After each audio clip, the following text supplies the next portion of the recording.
तो अगर आपके ब्लूटूथ स्पीकर का चार्जिंग पोर्ट या चार्जिंग जैक अंदर चला गया है और चार्जिंग कनेक्टर ठीक तरह से नहीं लग पा रहा है तो आपको अपने ब्लूटूथ स्पीकर को ओपन करना ही होगा।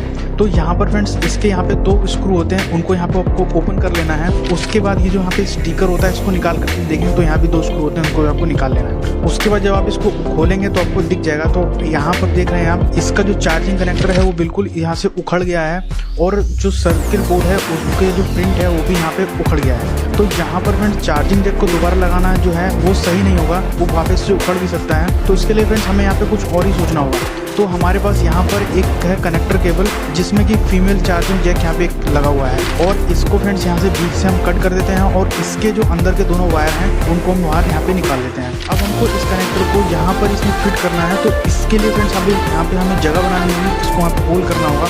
तो ये देखिए यहाँ पे इतना होल हमने कर दिया है, इसमें भी आसानी से यहाँ पे फिट हो सकता है।